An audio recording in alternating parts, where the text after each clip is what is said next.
Olá, irmãos e irmãs. É com profunda satisfação que nos encontramos mais uma vez para refletirmos acerca de um dos temas do Evangelho segundo o Espiritismo para a sua aplicação na vida diária.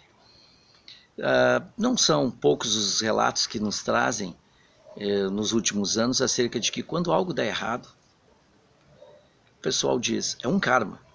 É um karma ficar sem dinheiro, é um karma ter relacionamentos emocionais e até mesmo sexuais, profissionais, psicológicos, em sociedade, na família, em sofrimento. Então a palavra karma tem sido muito utilizada quando se repetem as experiências negativas. Nós verificamos que, por exemplo, para a saída disso, muitas pessoas buscam, para alicerçar novos relacionamentos, o tratamento estético. E como a ciência em todos os sentidos evoluiu bastante, há inúmeros recursos. E as pessoas se transformam então externamente e passam a obter likes nas suas postagens, nos seus relacionamentos. Mas e agora? Quando partimos para o isolamento social, como é que ficou isso? Começaram as dificuldades, porque nem sempre é possível se manter aquele mesmo padrão de tratamento externo. E os relacionamentos têm se deteriorado em alguns casos, de tal maneira que mesmo que houvesse a possibilidade de esteticamente os envolvidos estarem atraentes, o relacionamento não era fácil. Então, qual seria, na verdade, a saída se o investimento na estética não alivia o suposto karma, não traz uma solução? Nós vamos encontrar no capítulo 4 do Evangelho segundo o Espiritismo, ninguém poderá ver o reino de Deus se não nascer de novo, se referindo a uma nova identidade, quer dizer, nós não seremos felizes se nós não dermos um passo diferente daquilo que nós estamos fazendo.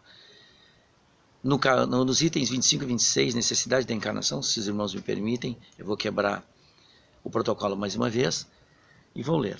Uma pergunta que foi feita ao benfeitor espiritual identificado nesse item como São Luís, a seguinte pergunta feita a ele: é um castigo a encarnação e somente os espíritos culpados estão sujeitos a sofrê-la?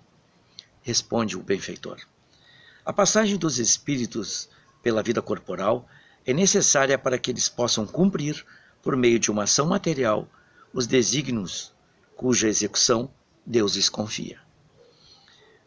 É-lhes necessária a bem deles, visto que a atividade que são obrigados a exercer lhes auxilia o desenvolvimento da inteligência.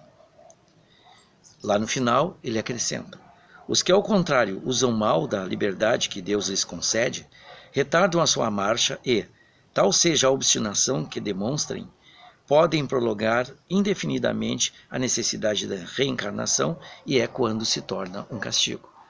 Ora, numa situação que nem essa, ficou claro para nós que, se nós não aceitarmos, não compreendermos primeiro, não tivermos racionalmente, buscarmos a resposta para isso, sabemos que está baseado justamente nas causas anteriores das aflições, foram em outras encarnações, nós já compreendemos que é assim, vai ser fácil, teoricamente, aceitar e vencer isso que está na nossa frente. Mas, por outro lado, se nós não tivermos também resignação, que é a aceitação do coração, e isso a gente vem repisando sistematicamente, porque nós estamos falando justamente de um dos momentos mais difíceis para a humanidade. Se nós observarmos o ser humano, ele se comunica e seus gestos todos são de dentro para fora. Ora, da sua essência.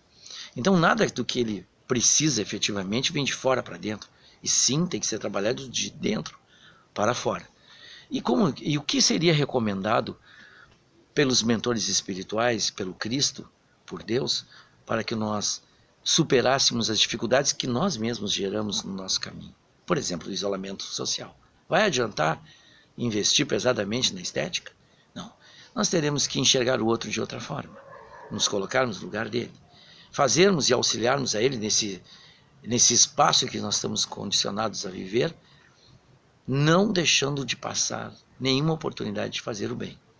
Porque nós já sabemos, na ausência do bem o mal se instala. Então, Quando é que a encarnação passa a ser castigo? É nessa situação em que nós não aceitamos e agravamos a passagem aqui. Não são só os culpados que reencarnam. Na verdade, todos nós recebemos essa oportunidade belíssima que estamos recebendo nesse momento de desenvolvermos a inteligência, mas também os valores morais. É tempo, meus irmãos, de retomarmos a leitura de um dos livros mais importantes, porque tem todas as respostas para esse momento, o Livro dos Espíritos. E se não bastar isso, podemos nos cercar de outros elementos importantes, como ferramentas, como por exemplo o YouTube, onde nós temos um trabalho feito por Divaldo Franco, assessorado por vários espíritos como Amélia Rodrigues, de Joana de Ângeles, onde ele fala sobre a oração segundo os espíritos. Ele reúne nessa coletânea todos esses ensinamentos acerca de como usar bem a oração. E ao percorrer o caminho sugerido por esses benfeitores espirituais, ele alivia a nossa passagem para aqueles que estão precisando do esclarecimento e do consolo. Fortifica através daquele trabalho.